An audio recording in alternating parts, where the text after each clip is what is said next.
General thoughts के साथ मैं हूं डॉक्टर उस्मान रसूल।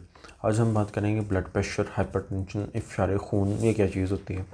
पहले तो हमें डिफ़ाइन कर लेना चाहिए ब्लड प्रेशर कहते हैं किसको है।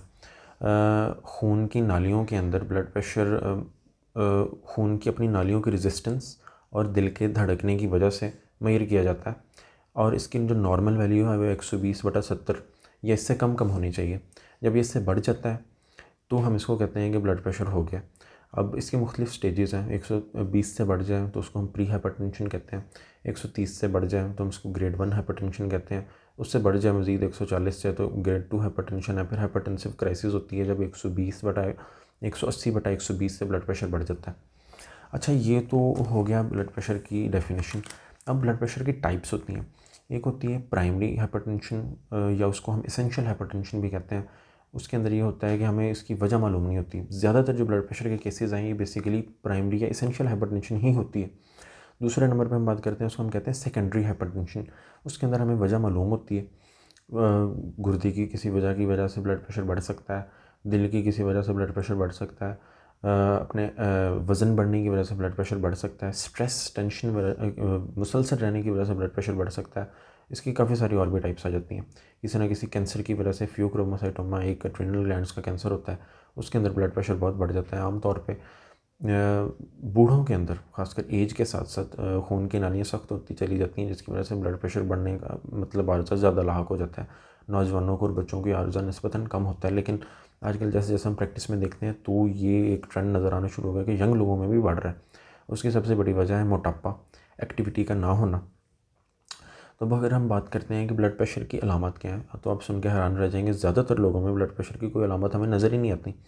जब उनको कोई कॉम्प्लिकेशन बेचारों को डेवलप होती है तभी हमें पता चलता है कि उसको ब्लड प्रेशर था, जिसकी वजह से इसके अंदर ये सारी की सारी पेचीदगियाँ पैदा हुई। जिन लोगों को होती हैं उनके अंदर सर दर्द रहना, जिस्म दर्द रहना, दिल की धड़कन का बेकाबू हो जाना, पाल्पिटेशंस जिसको हम कहते हैं, नाक से खून आना शुरू हो जाना, ये अलामत हमें आमतौर पर नज़र आती हैं। तो अगर हम इसके कॉम्प्लिकेशंस की तरफ जाते हैं, आपने अक्सर सुना होगा ब्लड प्रेशर दिमाग को चला गया, फालिज का अटैक हो जाना। फालिज का अटैक हो जाना एक उसकी बहुत बड़ी कॉम्प्लिकेशन है, जिसमें रिकवरी बहुत लेट होती है और पूरी तरह हो भी नहीं सकती, कुछ ना कुछ उसके मसले मसाइल बाकी रह जाते हैं। शुगर का मर्ज़ लाहक हो जाना, साथ में हाइपरटेंसिव हार्ट फेलियर, दिल के अमराज लाहक हो जाना, गुर्दों के अमराज लाहक हो जाना, क्रॉनिक किडनी डिजीज़ की तरफ चले जाना। तो ये सारी की सारी चीज़ें रहती हैं ब्लड प्रेशर की कॉम्प्लिकेशंस के अंदर। अब अगर हम बात करते हैं कि हम इसको किस तरीके से मतलब मैनेज कर सकते हैं, तो सबसे पहले तो हमें हेल्दी ईटिंग हैबिट्स अपनी लानी होगी। नमक का इस्तेमाल कम करना होगा, चिकनाइयों का, तली हुई चीज़ों का इस्तेमाल कम करना होगा, अपना वज़न कम करना होगा। साथ में ज़्यादा से ज़्यादा एक्सरसाइज करने की, चलने फिरने की, तेज़ चलने फिरने की आदत डालनी होगी। पानी का इस्तेमाल ज़्यादा करना होगा। इस तरीके से ब्लड प्रेशर से बचा जा सकता है। स्ट्रेस मैनेजमेंट जो है ये बहुत ज़रूरी है। मुसलसल जब कोई बंदा स्ट्रेस में रहता है तो भी ब्लड प्रेशर का अर्जा हो जाता है, जो कि आगे चल के फिर ना सिर्फ ब्लड प्रेशर का बायस बनता है, और उसके साथ साथ डिप्रेशन, परेशानी, टेंशन, सुइसाइड वगैरह की तरफ भी जा सकता है। फालिज के अमराज हो सकते हैं। तो स्ट्रेस को भी इस हिसाब से मैनेज करना पड़ेगा। लेकिन अगर हम बात करें कि सिर्फ लाइफस्टाइल मॉडिफिकेशन की वजह से अगर ठीक हो सकता है, नहीं, बहुत सारे लोगों में मेडिसिन यूज़ करनी पड़ती हैं। तो फिर वो मतलब ब्लड प्रेशर कंट्रोल रखना पड़ता है, लाइफस्टाइल के साथ, खुराक के साथ मेडिसिन भी चलनी पड़ती है।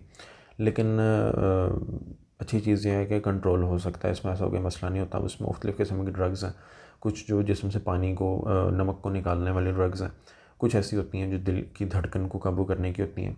कुछ ऐसी होती हैं जो खून की नालियों को बंद होने से बचाने वाली, खुला रखने वाली होती हैं। मुख्तलिफ़ किस्म की अद्वियात मुख्तलिफ़ किस्म के मरीज़ों के लिए होती हैं। लेकिन फिर वही बात आ जाती है, वो मरीज़ से मरीज़ वेरी करती हैं। कहने का मतलब ये है कि अपना टेक होम मैसेज, खुराक अपनी अच्छी रखें, फ्रूट्स का इस्तेमाल ज़्यादा करें, नमकीन, तली हुई, चिकनाई वाली चीज़ों का इस्तेमाल कम से कम करें, एक्सरसाइज को अपना मामूल बनाएं, अपना वज़न कम से कम रखें। जैसे जैसे आपकी उम्र बढ़ती जाए अपने ब्लड प्रेशर को अक्सर चेक करते रहा करें, ताकि कोई मसले मसाइल होने शुरू हो गए हैं तो उनको कंट्रोल किया जाए। अपने वक्तन फ़क्तन कोई ना कोई टेस्ट करवाते रहा करें, तो इंशाल्लाह इससे बचा जा सकता है। अगर ब्लड प्रेशर का मसला हो भी गया तो ऐसी बड़ी बात नहीं है, अल्लाह खैरियत रखे, आप उसको कंट्रोल रख सकते हैं। पाकिस्तान में एक मुहतात अंदाजे के मुताबिक तकरीबन 15% पाकिस्तान की आबादी ऑलरेडी ब्लड प्रेशर के मरीज़ बन चुके हैं, और उसकी वजह से फालिज होना, ना गुर्दे ख़राब होना, आँखों का बीनाई का मुतासर होना, ये मसले मसाइल बहुत कॉमन हो गए हैं। मैं अक्सर हॉस्पिटल में देखता रहता हूँ। इस वजह से इससे बहुत ज़्यादा बचें, तो ही हम एक माशरे के तौर पे ग्रो कर सकते हैं। अगर आपको अवेयरनेस होगी और अच्छी बात दूसरों तक भी फैलाएं। आपको मेरी वीडियो अच्छी लगी होगी तो हम जनरल थॉट्स के साथ जल्द दोबारा मिलेंगे। शुक्रिया।